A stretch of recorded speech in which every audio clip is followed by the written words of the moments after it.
હાલો મારા પ્રિય ગુજરાતી, કેમ છો બધા? મજામાં ને? તો મિત્રો સરસ મજાના વિડીયોની શરૂઆત કરીએ. એ પહેલા બધાને રામ રામ, સીતારામ, જય શ્રી કૃષ્ણ એન્ડ મહાદેવ હરકવલ. તો ફ્રેન્ડ, જેમ તમે થંબનેલની અંદર જોયું કે આજે પરબધામ ખાતે અષાઢ બીજનો સરસ મજાનો મહોત્સવ ઉજવાઈ રહ્યો છે. એમાં નગર યાત્રા નીકળી છે. એની અંદર નગર યાત્રાની અંદર લગભગ અહીંની જે અમરમાં સ્કૂલ છે એમાં ઘણું બધું દર્શાવવામાં આવ્યું છે બાળકો દ્વારા. લગભગ અહીંયા જે કઈ સંત થઈ ગયા આ જગ્યાની અંદર, એ બધી જ વસ્તુઓ અમારા બેકગ્રાઉન્ડની અંદર જોઈ શકો છો. કોઈ કુળદેવીમાં હોય કે કોઈ અમરમાં હોય કે કોઈ પણ હોય, બધી જ વસ્તુ પ્રકૃતિઓ બાળકો દ્વારા સરસ મજાની દર્શાવવામાં આવે છે. સરસ મજાની નગર યાત્રા છે. ખરેખર વિડીયોમાં બહુ મજા આવવાની છે. વિડીયો સાથે જોડાયેલા રહેજો. આપણો વિડીયો ફેસબુક પર જોતા હોય તો આપણે પેજને ફોલો કરી દેજો. યુટ્યુબ ઉપર જોતા હોય તો આપણી ચેનલને સબસ્ક્રાઇબ કરી દેજો. તમારો થોડોક પણ ટાઈમ વેસ્ટ કરો, ચાલો નગર યાત્રા અરે જોડાઈ જઈએ.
જો ભાઈ, બાપાની સરસ મજાની પરબધામની અંદર શોભાયાત્રા કાઢવામાં આવી છે. જેમાં ખાસ કરી અને જે સ્કૂલ છે અમરમાં સ્કૂલ, એના બાળકો દ્વારા અલગ અલગ પ્રકારનું નૃત્ય અહીંયા તમે જોઈ શકો. રામ, લક્ષ્મણ, જાનકી, અને અહીંયા પણ નૃત્ય દર્શાવ્યું છે.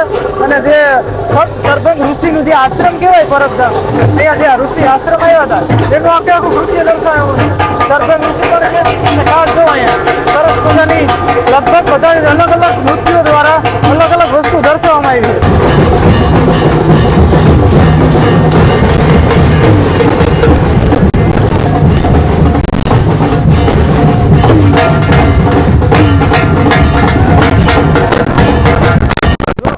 ભાઈ, અલગ અલગ પ્રકારની નગર યાત્રામાં દર્શાવવામાં કૃતિઓ આવી છે અમારા સ્કૂલના બાળકો દ્વારા. અહીંયા છે સાઈ નુરસા ફકીર અને જયરામ ભારતી બાપુ, જે તમે જોઈ શકો છો સામે આ રીતના ધૂણો દખાવી અને બેઠા હોય એવું કૃત્ય દર્શાવવામાં આવ્યું છે ત્યાં. જો અહીંથી આગળ આપણે અલગ અલગ ટ્રેક્ટર જોઈએ તો તમે જો અહીંયા અન્નપૂર્ણેશ્વરી અને અમર માતા જે હાલમાં અહીંયા સેવા પેલા કરી રહ્યા હતા અમર માતાને, એનું સરસ મજાનું જો અહીંયા પણ કૃત્ય દર્શાવવામાં આવ્યું છે. જો છે ભાઈ યાત્રામાં અમર સ્કૂલ છે એના બાળકો દ્વારા સરસ મજાની ઘણી અલગ અલગ કૃતિઓ દર્શાવી છે. અહીંયા જો શ્રી કુળદેવી છે હિંગળાજમાં, કુળદેવી છે આશાપુરમાં, અને જો બહેનો છે એ સરસ મજાના અહીંયા માતાજીના સ્વરૂપમાં બેઠા છે. અને ખાસ હજી આગળ પણ અહીંયા સ્કૂલના બાળકો છે, અમર સનસન સ્કૂલના બાળકો, તમે જોઈ શકો છો બાળકો.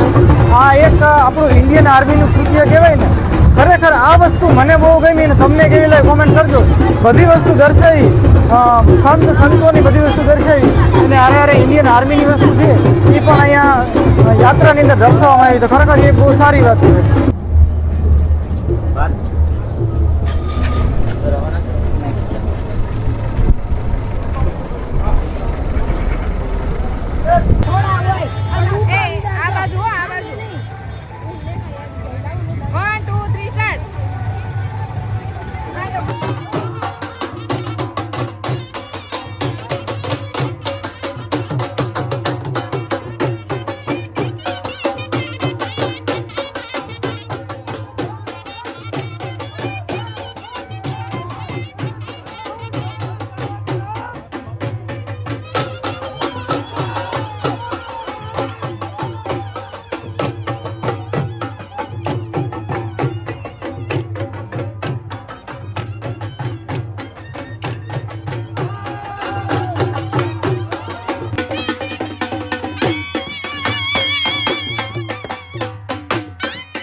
તો મિત્રો આ તો પરબધામની અંદર સરસ મજાની જે નગર યાત્રા હતી, શોભાયાત્રા હતી, કરશનદાસ બાપુને હારે બધા સ્કૂલના અલગ અલગ કૃત્યો દર્શાવવામાં આવ્યા હતા, એ બધું હતું. ખરેખર આ બધું જોઈને અમને તો મજા આવી. તમને કેવી મજા આવી કોમેન્ટમાં કહેજો. અને આપણી ચેનલ ઉપર નવા આવ્યા હોય તો આવા સરસ મજાના વિડીયો જોવા માટે આપણી ચેનલને સબસ્ક્રાઈબ કરજો.